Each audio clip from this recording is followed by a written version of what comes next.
flight na ulit. Hindi mo ako pinaihi. So, dito tayo ngayon papuntang Incheon Airport, South Korea. Nabook namin ito in advance nung nag-sale ang AirAsia. And that's a total of 33,000 good for 2 packs na round trip with everything. Maganda yung oras ng flights nila kasi nga umaga. And kumpleto with meals, baggage, priority access, and premium seats. Siyempre, paglapag, tinry namin kagad yung banana milk nila pero mas nagustuhan namin yung strawberry milk. Kaya nag-hoard kami niyan sa loob ng hotel namin. At dahil sobrang excited kami sa kombini ng Korea, ayan, sa loob ng airport na kami kagad kumain. Tapos yung seat, nagcha-charge na yan ng phone nyo. O, diba, bongga?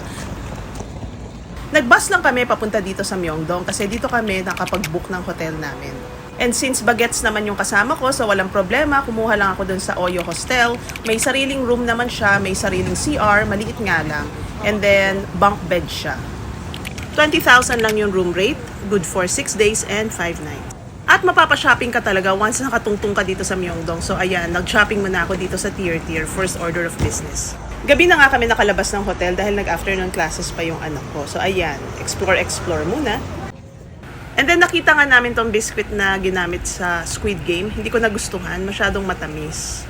Tapos ayan, nag-food street muna kami. May kamahalan din ang food street dito sa Myeongdong kasi mga 5,000 won din bawat order mo. Kuwari, isang stick, mga 5,000 won na yan.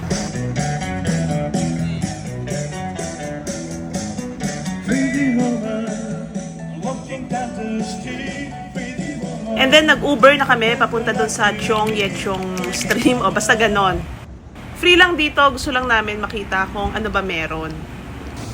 Grabe ang ginaw, ang dami pa rin nagbabasking dito so mahilig sila magkanta-kanta, no? And then may nakita ako ditong ibon, akala ko statua. Ayan, no, tapos biglang gumalaw, pelican pala. So first time ko makakita ng pelican dito. Friday night ito, so marami ring tumatambay dito, nakikinig sa mga banda. Ayan, lumipad na yung pelican. Yun lang, tapos bumalik na kami sa hotel namin to get ready for our tour the next day at natuto na rin kami mag-train. Bye-bye!